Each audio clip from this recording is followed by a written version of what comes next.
back to the United States, I decided that if you could use propaganda for war, you could certainly use it for peace. And propaganda got to be a bad word because of the Germans using it. So what I did was to try to find some other words. So we found the word Council on Public Relations. Bernays returned to New York and set up as a public relations counsel in a small office off Broadway.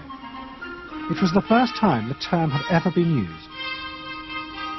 Since the end of the 19th century, America had become a mass industrial society, with millions clustered together in the cities.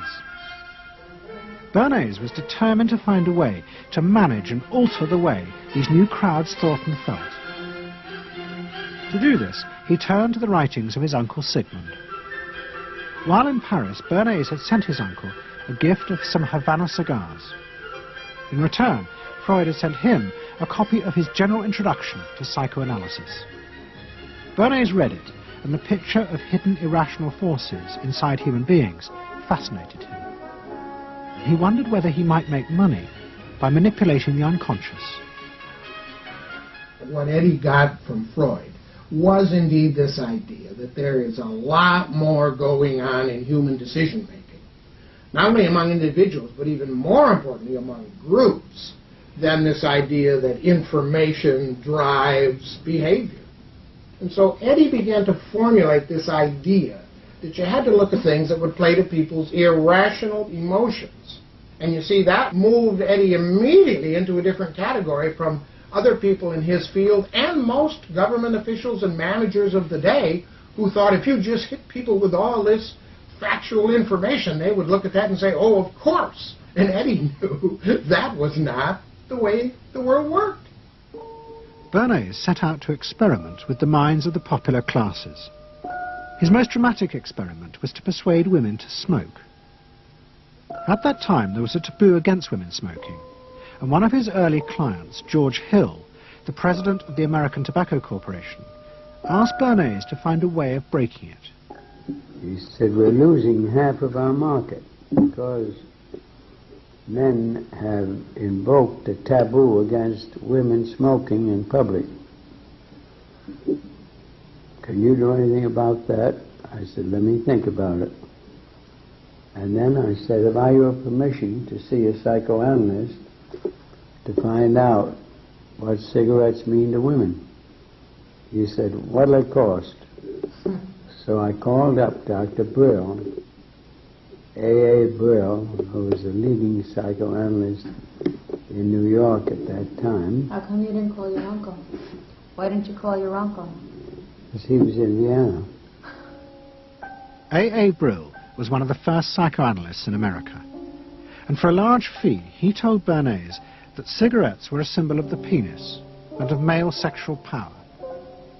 He told Bernays that if he could find a way to connect cigarettes with the idea of challenging male power, then women would smoke, because then they would have their own penises. Every year, New York held an Easter Day parade to which thousands came, and Bernays decided to stage an event there. He persuaded a group of rich debutantes to hide cigarettes under their clothes. Then they should join the parade, and at a given signal from him, they were to light up the cigarettes dramatically.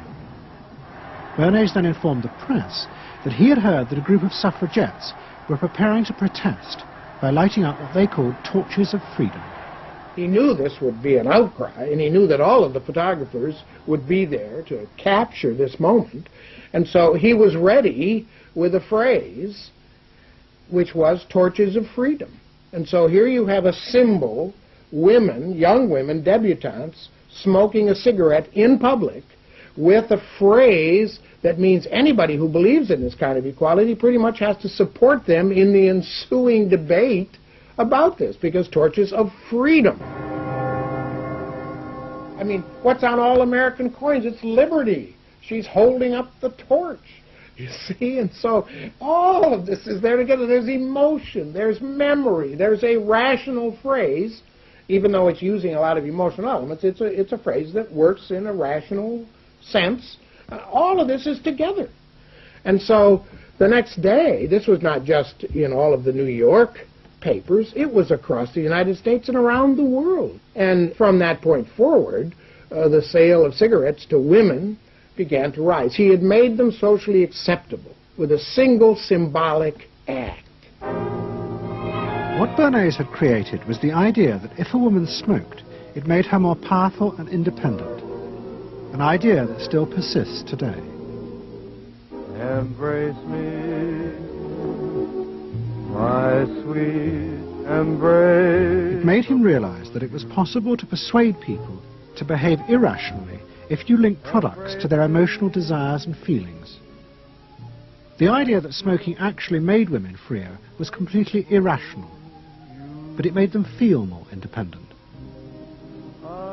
It meant that irrelevant objects could become powerful emotional symbols of how you wanted to be seen by others. Eddie Bernays saw the way to sell product was not to sell it to your intellect, that you ought to buy an automobile, but that you will feel better about it if you have this automobile. I think he originated that idea, that they weren't just purchasing something, but they were engaging themselves emotionally or personally in the product or service. There's not, you think you need a new piece of clothing, but you'll feel better with the piece of clothing. That was his contribution in a very real sense. We see it all over the place today, but I think he originated the idea of the emotional connect to a product or service. What Bernays was doing fascinated America's corporations. They had come out of the war rich and powerful, but they had a growing worry. The system of mass production had flourished during the war, and now millions of goods were pouring off production lines. What they were frightened of was the danger of overproduction, that there would come a point when people had enough goods and would simply stop buying. Up until that point, the majority of products were still sold to the masses on the basis of need. While the rich had long been used to luxury goods, for the millions of working-class Americans, most products were still advertised as necessities. Goods like shoes, stockings, even cars were promoted in functional terms for their durability. The aim of the advertisements was simply to show people the product's practical virtues, nothing more.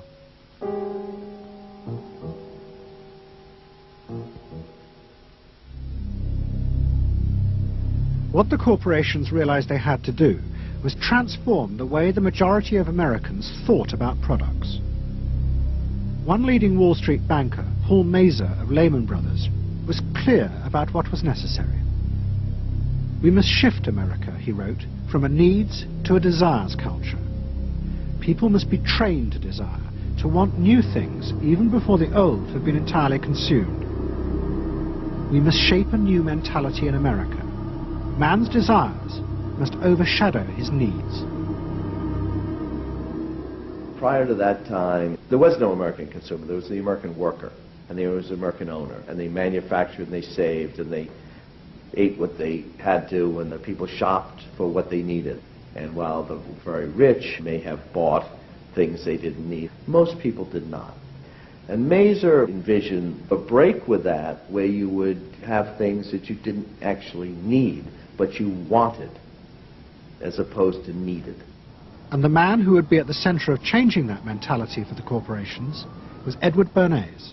Bernays really is the guy within the United States, more than anybody else, who sort of brings to the table psychological theory as something that is an essential part of how, from the corporate side, of how we are going to appeal to the masses effectively. And the whole sort of merchandising establishment and sales establishment is ready for Sigmund Freud. I mean, they are ready for understanding what motivates the human mind. And so that there's this real openness to Bernays' techniques being used to sell products to the masses. Beginning in the early 20s, the New York banks funded the creation of chains of department stores across America. They were to be the outlets for the mass-produced goods, and Bernays' job was to produce the new type of customer. Bernays began to create many of the techniques of mass consumer persuasion that we now live with. He was employed by William Randolph Hearst to promote his new women's magazines, and Bernays glamorized them by placing articles and advertisements that linked products made by others of his clients to famous film stars like Clara Bow, who was also his client. Bernays also began the practice of product placement in the movies, and he dressed the stars at the film's premieres with clothes and jewellery from other firms he represented. He was, he claimed, the first person to tell car companies they could sell cars as symbols of male sexuality. He employed psychologists to issue reports that said products were good for you and then pretended they were independent studies. He organised fashion shows in department stores and paid celebrities to repeat the new and essential message: you bought things not just for need, but to express your inner sense of yourself to others. There's a psychology of dress. Have you ever thought about it? How it can express your character? You all have interesting characters, but some of them are all hidden. I wonder why you all want to dress always the same, with the same hats and the same coats. I'm sure all of you are interesting and have wonderful things about you, but looking at you in the street, you all look so much the same. And that's why I'm talking to you about the psychology of dress. Try and express yourselves better in your dress. Bring out certain things that you think are hidden. I wonder if you've thought of this angle of your personality. I'd like to ask you some questions. Why do you like short skirts? Oh, because there's more to see. More to see, eh? What good does that do you? Excellent. It makes you more attractive. It does?